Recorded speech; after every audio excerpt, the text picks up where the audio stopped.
जय जोहार साथियों, आप देख रहे हैं छत्तीसगढ़ तक। मैं हूं आपके साथ पूजा शर्मा और मेरे साथ है मेरे सहयोगी मयंक ठाकुर। साथियों, देश किसका, ये हमारा खास कार्यक्रम था जो लोकसभा चुनाव को लेकर हमने शुरू किया था। अब ये जो कार्यक्रम है ये भी अपने अंतिम पड़ाव पर है।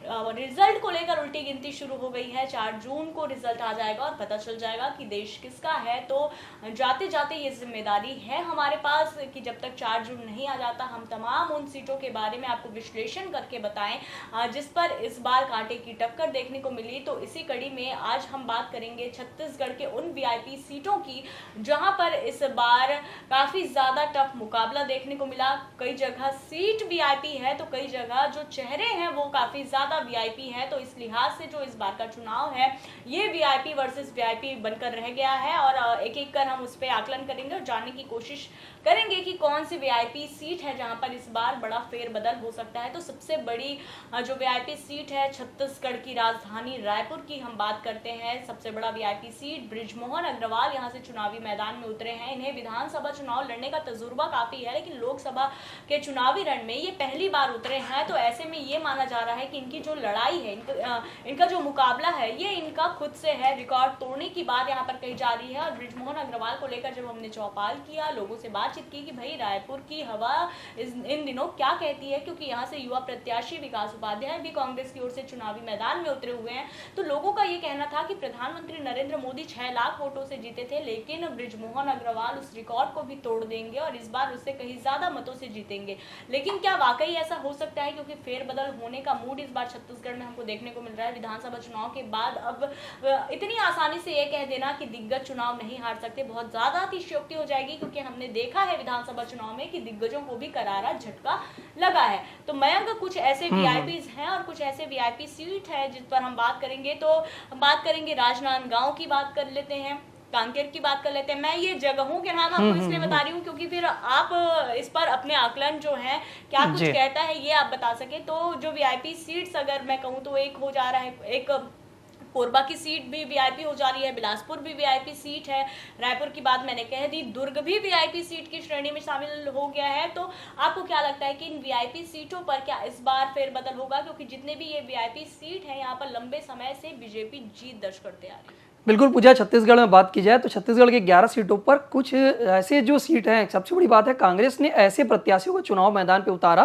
कि जिसके बाद मुकाबला पूरी तरह से हाई प्रोफाइल हो गया। सबसे बड़ा चेहरे की बात करें तो पूर्व मुख्यमंत्री भूपेश बघेल जब राजनांदगांव में चुनाव लड़ने में जैसे ऐलान करते हैं तो राजनांदगांव की सीट पूरी तरह से हाई प्रोफाइल हो जाती है, क्योंकि भूपेश बघेल का चुनाव लड़ने का अंदाज एक अलग तरीके से होता है। सबसे बड़ी बात है कि राजनांदगांव में बीजेपी ने पुराने सांसद को ही दोबारा रिपीट कर दिया। तो ऐसी स्थिति में जब वहां पर भूपेश बघेल के चुनाव लड़ने का ऐलान होता है तो राजनांदगांव पूरी तरह से राजनांदगांव की सीट पर नजर न केवल छत्तीसगढ़ की बल्कि देश भर की निगाहें वहां पर टिकी हुई है। और राजनांदगांव की सीट के चयन को लेकर बहुत सारे कांग्रेस के दावे रहे हैं। हमने चुनाव प्रचार के अभियान के दरमियान भी देखा कि भूपेश बघेल एक एक दिन में 30-30, 40-40 सभा करते नजर आए। यानी पूरी तरह से चुनाव को वो हल्के में लेकर नहीं लड़े, पूरी तरह से वो ग्रामीण क्षेत्रों पर खासकर कांग्रेस का फोकस रहा है। और भूपेश बघेल वन मैन जो है वो शो की तरह लड़ते नजर आए। एक बात निकल कर आती है राजनांदगांव के लिहाज से, राजनांदगांव पर जो है वो मुकाबला भूपेश बघेल के लड़ने से मुकाबला बन पाया है। वहां पर कांग्रेस वर्सेस बीजेपी नहीं है, वहां पर भूपेश वर्सेस बीजेपी का मुकाबला देखने को मिला है। और सबसे बड़ी बात है राजनांदगांव पे जी बिल्कुल भूपेश वर्सेस मोदी कर सकते हैं या भूपेश वर्सेस बीजेपी कह सकते हैं, क्योंकि बीजेपी लगातार कहती है कि बीजेपी का जो प्रत्याशी है वो कमल का निशान है, यानी बीजेपी का जो चुनाव है वो पार्टी के चेहरे पर लड़ा जाता है। और सबसे बड़ी बात है अगर पार्टी के चेहरे पर चुनाव लड़ा जा रहा है तो सात सांसदों की टिकट बीजेपी ने काट दी है। यही वजह है कि कांग्रेस को थोड़ा मौका मिल गया खेलने का। और कांग्रेस ने जिस तरह से इस बार जो है आर या पार की तरह से चुनाव लड़ा है और कांग्रेस ने अब खोने को कुछ नहीं वाली बात निकल के आ रही है, क्योंकि कांग्रेस ने सत्ता गंवा चुकी है।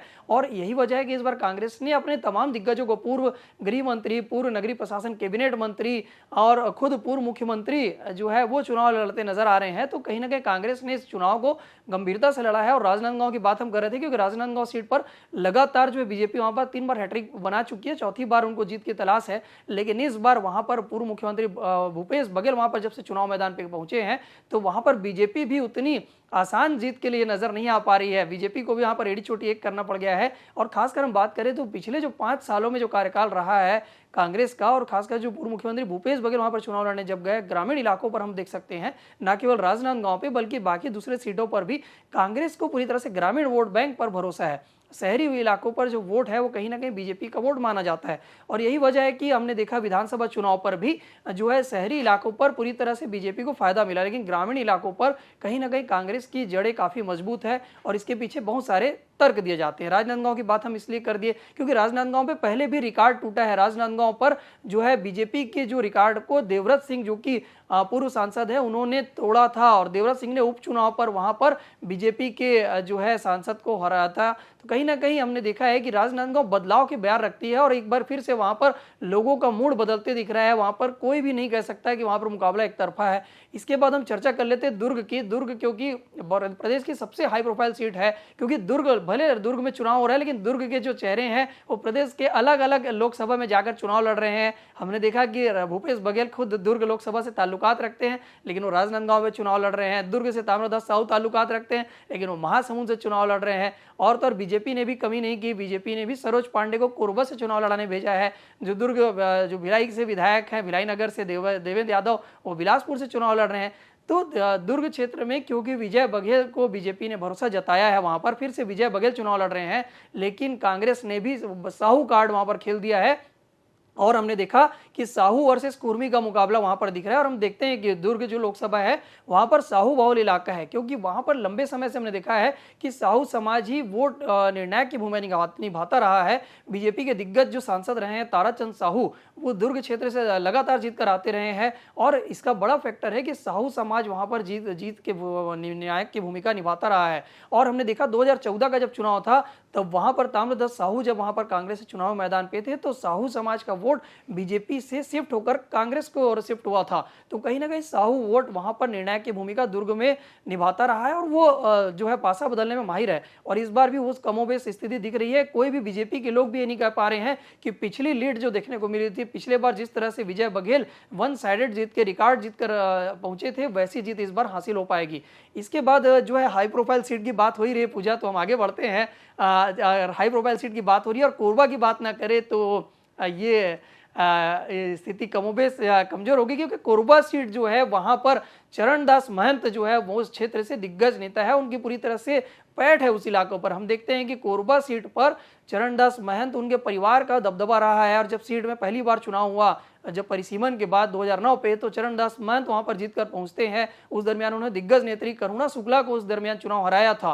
करुणा शुक्ला भी छोटी मोटी नेत्री नहीं थी, वो पूर्व प्रधानमंत्री अटल बिहारी की भतीजी थी, अटल बिहारी वाजपेयी की। और उसके बाद जब चुनाव हुआ तो हालांकि चरणदास महंत को हार का सामना करना पड़ा, लेकिन फिर से उन्होंने वापसी करवाई। 2019 पे जब चुनाव हुआ तो चरणदास महंत की जो धर्मपत्नी है ज्योत्सना महंत वो जीत कर आती है, जबकि 2019 पे जो पूरी तरह से देश भर में मोदी लहर की बात की जा रही थी, लेकिन कोरबा पे वहां पर महंत भारी पड़ते नजर आए थे। और इस बार फिर से वहां पर भी जो स्थिति दिख रही है वहां पर मोदी वर्सेस महंत की बात चल रही है, क्योंकि हमने देखा है कि चुनाव अभियान के दरमियान भी लगातार महंत ने जो बयान दिया था उसी बयान को लेकर बीजेपी वहां पर घिरती दिखी है।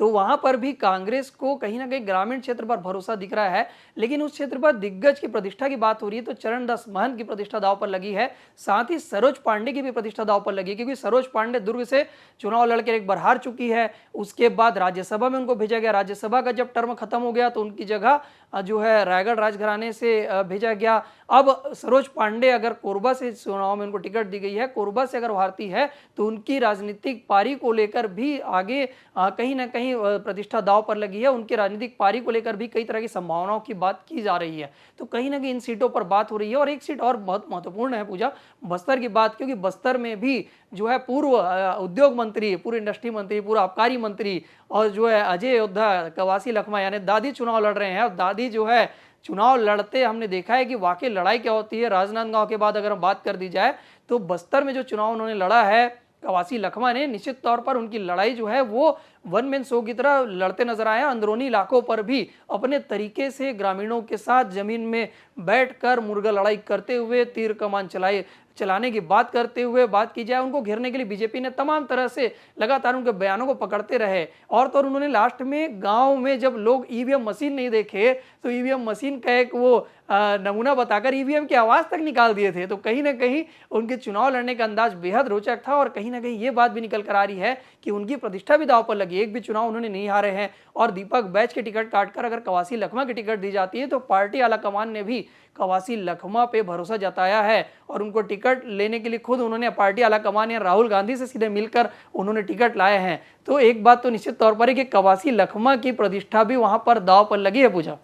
बिल्कुल, और बिलासपुर सीट की भी हम बात कर लेते हैं क्योंकि ये बहुत बड़ी हाई प्रोफाइल सीट है और यहाँ पर जो चेहरे उतरे हैं देवेंद्र यादव, ये वीआईपी चेहरा इस लिहाज से भी बन गए क्योंकि लगातार इनके ऊपर भी तमाम तरह के आरोप लगे हैं। चाहे कथित कोल लेवी घोटाले की हम बात कर लें, इन आरोपों से ये घिरे हैं, उसके बावजूद भी इन्होंने यहाँ पर काफ़ी दमदारी के साथ अपने आप को प्रस्तुत किया और ये भी माना जा रहा है कि तोखन साहू जो है, एक तो नाराजगी लोरमी और मुंगेली क्षेत्र से यहाँ पर संसदीय चुनाव में प्रत्याशी उतारने की बात, और दूसरी बात ये भी कि भाई जिस तरह से अगर एक तरफ हम देखें देवेंद्र यादव को और दूसरी तरफ अगर हम देखें तोखन साहू को, तो इन दोनों में थोड़ा पड़ला यहाँ पर देवेंद्र यादव का भारी, इस लिहाज से भी क्योंकि ये युवा है और काफी कम उम्र में ही इन्होंने राजनीति में अपना एक अलग पहचान अपनी बना ली है और इसके वजह से ये जो सीट है ये भी काफी ज्यादा हाई प्रोफाइल बनी हुई है। और इस बार ये माना जा रहा है कि कहीं ना कहीं